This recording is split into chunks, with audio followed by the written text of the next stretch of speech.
Hey everyone, Nubkeks here, and welcome back to Heroes of the Storm. Today I'm going to be playing arguably the worst range damage dealer in the entire game. Actually no, Sergeant Hammer's probably the worst at the moment, isn't she?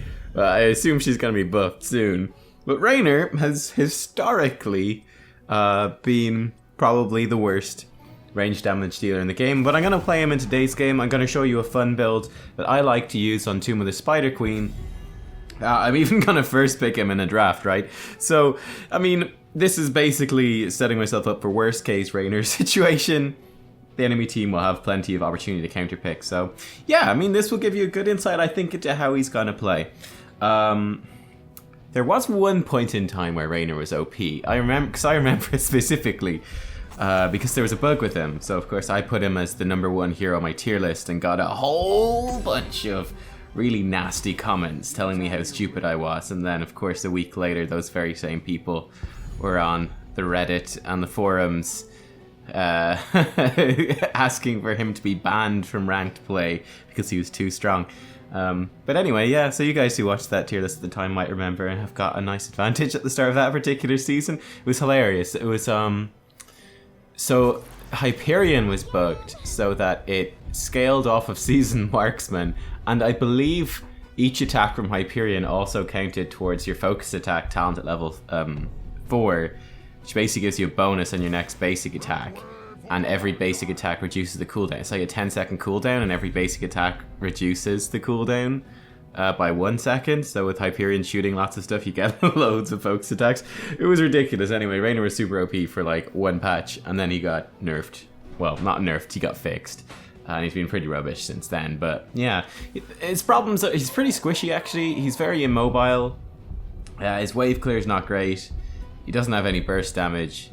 And just compared to other sustained damage dealers, like, I mean, Vala would be the classic one, who's super mobile. She's got faster movement speed than other heroes. She's smaller as well, so she's harder to hit with skill shots.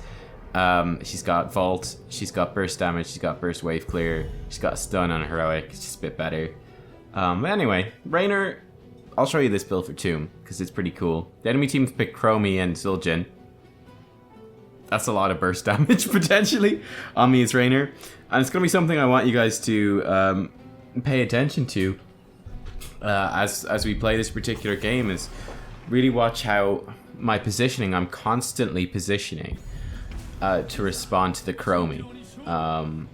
That's something that's really, really important, because if we get hit by Chromie, we're going to be in a world of hurt.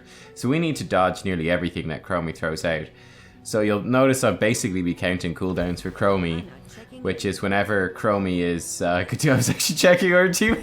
Like, holy shit, yeah, you really don't play any other supports. That's hilarious. Basically, whenever Chromie has an ability, her Q or her W come off cooldown, you'll see I'll start juking and I'll start moving in a different situation. And I have to do that for every single Chromie Q or W whenever she's in range. Every single one. Have to be counting it, have to be aware of where she is. Is she aiming for me? Might she be aiming for me? Am I a juicy target? If so, I need to start moving. You'll see that constantly throughout the game. That's what I get for picking Raynor first, isn't it? But, well, we're going to be picking around, building and based around putting on a clinic, which is immensely fun, on Tomb of the Spider Queen in particular. Raynor's actually pretty good late game. He's quite strong actually in super late game team fights. I'm talking level 20. Level 20 plus, he's really good actually, because he's got Nexus Frenzy, which gives him extra range and attack speed. He becomes quite... He's not that good actually. I mean, you can dive him and kill him. But if they don't have dive or kill, he actually becomes a pretty decent damage dealer at that point. Very good single target damage dealer actually. We're going to be building around putting on a clinic though, and Tomb of the Spider Queen tends to go late. We'll see how it goes. See you guys in the game. Alrighty, here we are in the game. Level 1 Seasoned Marksman is probably what you want to get in most circumstances. It just adds a lot of damage. You're all about your basic attack. You've got several abilities and talents that enhance your basic attack. You've got longer basic... One nice thing about Raynor, you've got longer basic attack range than most other heroes. That's quite good. But yeah, we've got obviously our W is an attack speed boost. Level 4, we get focused attacks, which makes our next basic attack do more damage, so that's synergized with Seasoned Marksman. We'll get Executioner at 16, which is more attack damage, multiplicative boost. And then level 20 will get attack speed with Nexus Frenzy and range, which is again more an attack speed, basic attack boost. So yeah, you really want Seasoned Marksman to go with all of this. That's a nice pull by Garrosh. Trying to knock him back. He went a bit weird, that Zul'jin. He didn't go quite in the direction I expected, but kind of focus him down. We do get the kill nonetheless. Just trying to poke these guys back as we go. Nice aggressive level 1 Raynor gameplay. We do get hit by this Chromie W. That's exactly. You can see how much of my HP it chunked off. That's exactly the sort of thing that we need to be aware of and dodging. I get hit by a time trap actually. I don't know where that came from. So I guess it's been there a little while. I don't know. I didn't even notice it watching the replay either. But I get hit by a time trap, so that means, you know, we're basically out of that fight, so focusing back in on farming. But yeah, farming minion waves is actually going to be pretty important as Raynor, which is why I feel Tomb actually suits him pretty well. Number one, I mean, there's not that many big flanky ganks that can catch him out, per se. And on Tomb, there's a lot of minion waves that you can soak. It's very easy to rotate, which means we'll build up stacks on Seasoned Marksman pretty quickly. Also, Hyperion is super good on this map, I feel. And our level 7 talent, I've mentioned it, I better tell you what it is. It's called Puttin on a Clinic, and this will reduce the cooldowns of all of our abilities. Anytime a minion that we've damaged in the last, like, couple of seconds, something like that, dies. So, it's pretty nifty, right? Because it also works with Hyperion. Yeah, it works with your heroic, which is awesome. So we can do things like maintain 100% uptime on our W. We can, you know, spam our Qs a bit more for wave clear, and we're going to be able to use Hyperion a lot more frequently than would otherwise be the case, because there's going to be a lot of minions for us to kill. So it's going to be pretty nifty, right? So again, you can see I've just been rotating between all of the lanes. I mean, typically bottom lane is going to be the solo lane, though I guess that might change as well in the next patch when they do the big gameplay update. Well, it won't change, but, you know, the laning setups are going to change, so best not say anything, make any strict promises as to what it's going to be before then. But yeah, you can see I'm just rotating between all the lanes, just looking for opportunities to kind of farm safely, join up with my teammates, cover any gaps in our defenses. Focus attack at level 4, of course, and you'll see that down the buff bar on the bottom left. I don't know what Stukov was doing over there. I forgot he died, and I wasn't looking there at the time. That was a mistake, so I went for like what looked like a nice Q.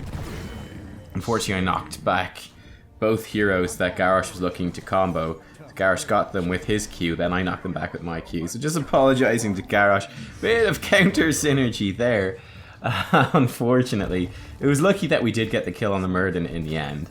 But yeah, that might have been a nice kill on the Zul'jin instead. Oh well. Say la vie. Or was it Chromie? Don't remember. It doesn't matter. It's never going to happen now. So, feels bad. Feels bad, man.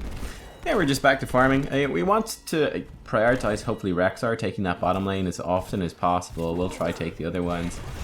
Sleep Dart almost hits us, but doesn't. Anna gets punished for her crimes. She gets body blocked in by the bear, by the Garrosh, by everybody.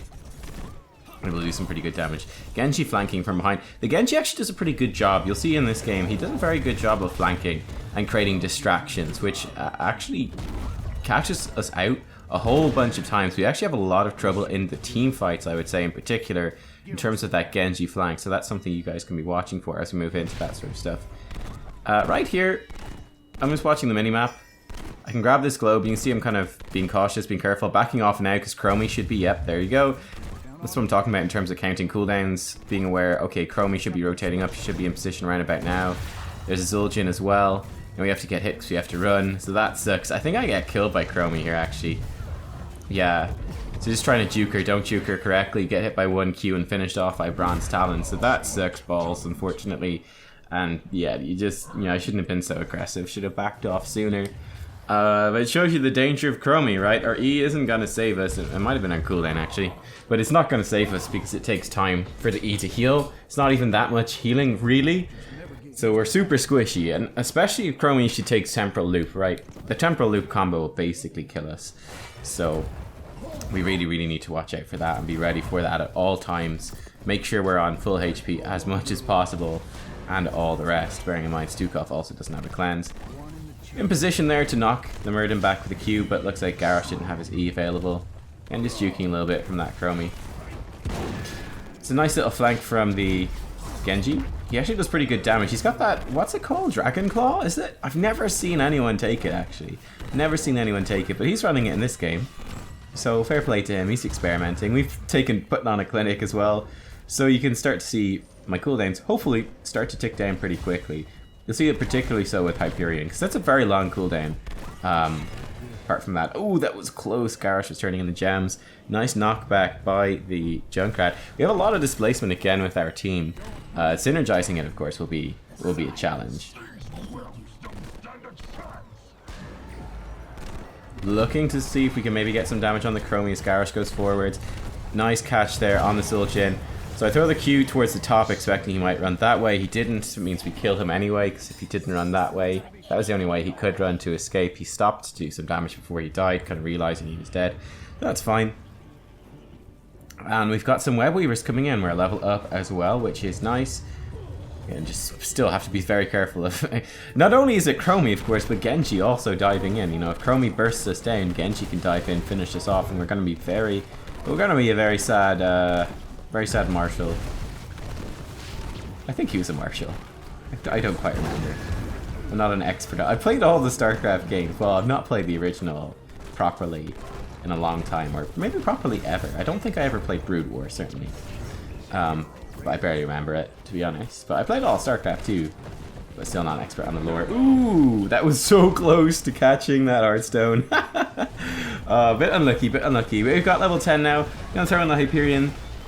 Garrosh was going for a flip there. Now it didn't work out. So Hyperion is pretty interesting in terms of how it's used. This is a nice gank. So you can see a couple of things happening here. Number one, I got hit by the Chromie W. Number two, Genji was actually diving in the back line, distracted everybody else. And then it was a good engage by the enemy team on top of me. With the Genji, it was really interesting, right? Genji splitting the attention two ways so that our teammates are focusing on the Genji. Now Genji is dead.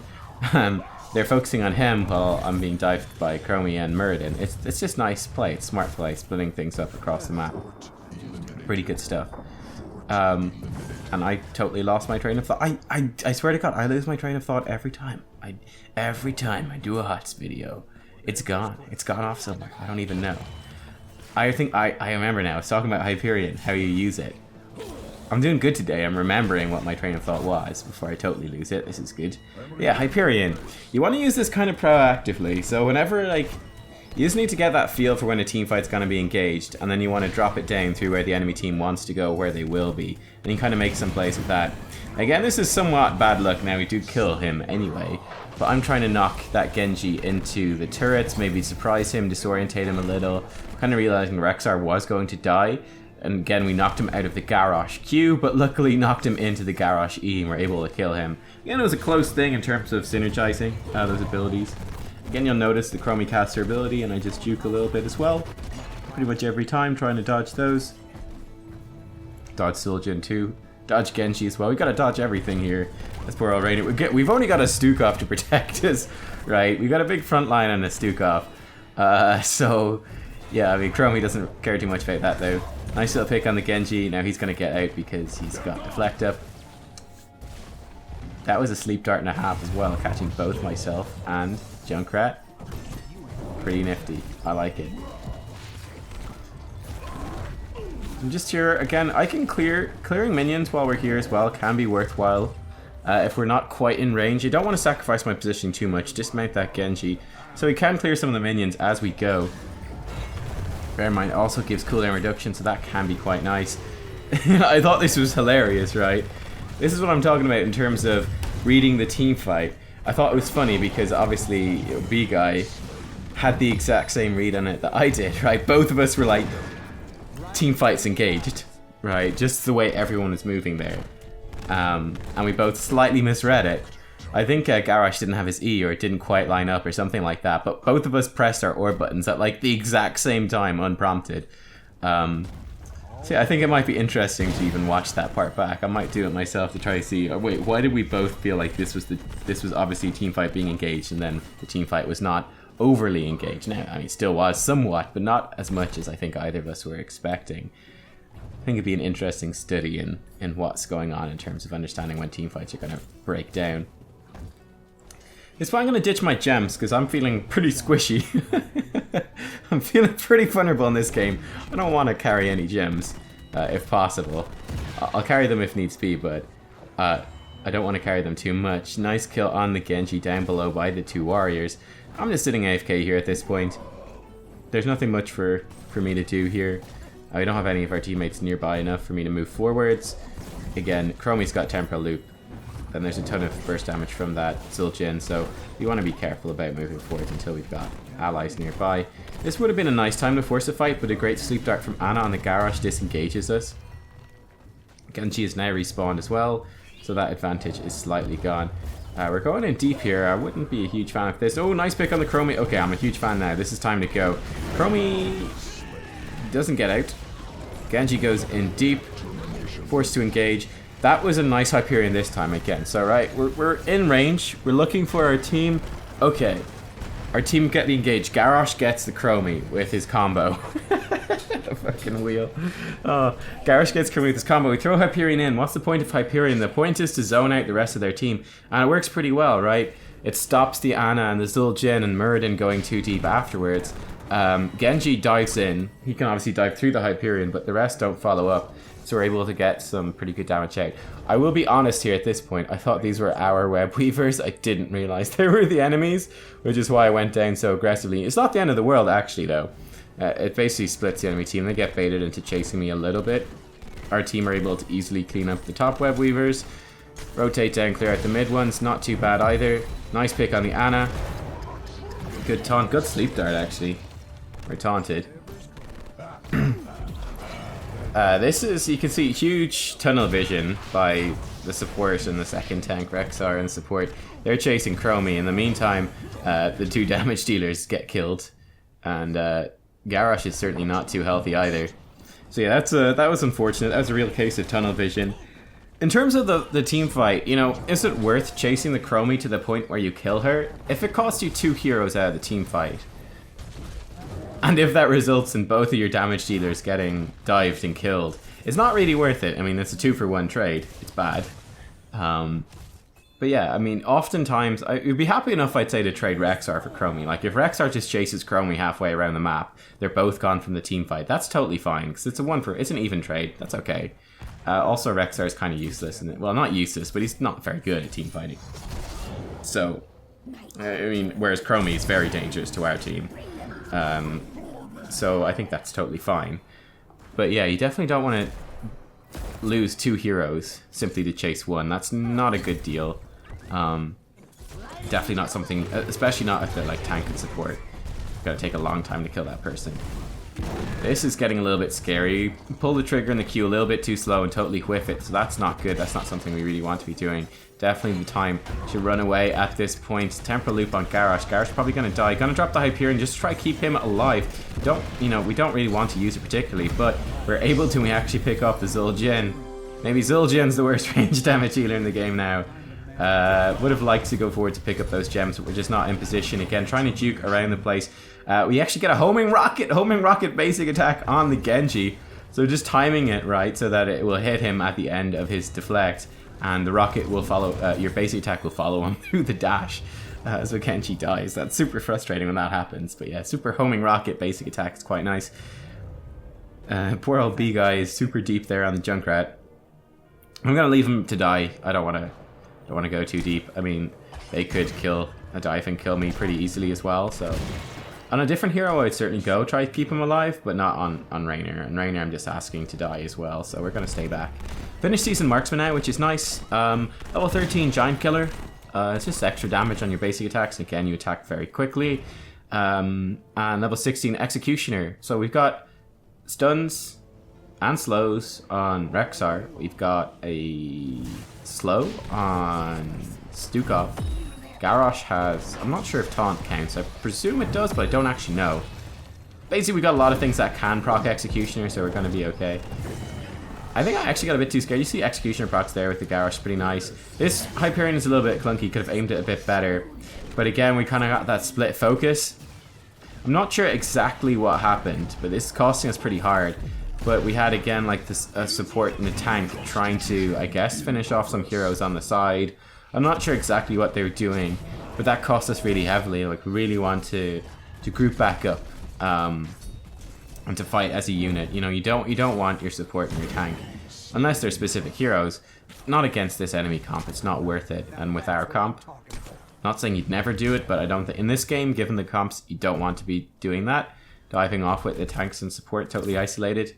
Prepare for the greatest chase in HOTS history, by the way. High octane stuff. Oh! The Overwatch battle to end them all. He'll get her eventually. Maybe. Maybe. I like how her team are like, don't care. Murden's been there. He's been in range to help her the whole time. She's like, nah, you could die.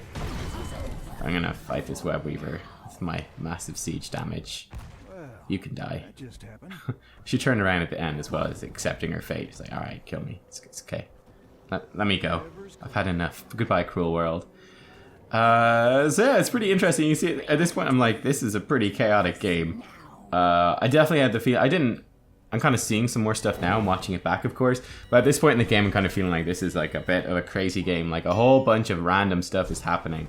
So trying to pay attention to that and what is going on. Genji actually revealing himself in the fog of war, so we're able to hunt him down here a little bit. Good silent zone there. Genji's just trying to B-step. He used his dash and then he used his D to jump back over that wall, so Genji's totally caught out. We're able to kill him. This is the opportunity to take the boss. Anna's just respawned. Genji's dead. This would be great. We go. There we go. Alright, we're moving in now. See, my intention with the Q, I didn't realize. I saw it there watching it back, but I didn't realize that Genji had didn't have his abilities up. That's why he was so screwed and started B-stepping. But the intention was that it's a bit of extra damage. Might interrupt him casting. Enough time to get an extra basic attack off. That was kind of the plan with hitting Genji with the Q right there, just to delay him a little bit. Sidestep the time trap into a sleep dart. Wonderful. This is wonderful. Nexus Frenzy level 20. This actually really helps. You've got very long range now once this comes in. You can see I'm just kind of clearing this wave out a little bit. It's going to help our dive somewhat. Again, Hyperion here. The enemy team, there's some of their heroes are split behind us. Then we've got Anna and Chromie split in front of us. And Chromie's aiming her ability, so just, step back. Unfortunately, once again, de-synergizing with the Garrosh and save Chromie's life. Feels bad. But yeah, juking the Chromie stuff. And again, the Hyperion there, it's like the team fight's engaged. The enemy team is split in two sides, and we're able to zone off their back line while the other guys are behind us with that. So yeah, that's just the idea with that. I think that Hyperion, again, it worked. It did its job pretty well. It's always best, of course, if it's doing constant damage and lots of damage. I think it did its job pretty decently for what was needed in that particular fight. At this point, stuff's getting a little bit crazy. That's a nice throw by Garrosh to save the Stukov from the temporal loop. I'm not sure, he might have died from it anyway, but Junkrat killed the Chromie. And there we go, the core goes down. And I thought it was a pretty interesting game. Very chaotic game. Very, very chaotic game. But yeah, we made the Raynor work to a certain extent. To a certain extent, despite first picking him. I think it's a fun build. I think, you're really only playing Raynor for fun, right? So why not go for a fun build using Hyperion all the time? I mean, as you can see with the stats, he's pretty decent. Like, we actually did top siege damage somehow. Beat Junkrat, Hype. And our damage output's pretty good. Yeah, that's Raynor. He's got good single target damage. He's good on, I think, a small map like this. And yeah, there you guys go. Hope you enjoyed. Thumbs up if you did. I'll see you all next time for some more Heroes of the Storm. Thanks for watching. Bye-bye.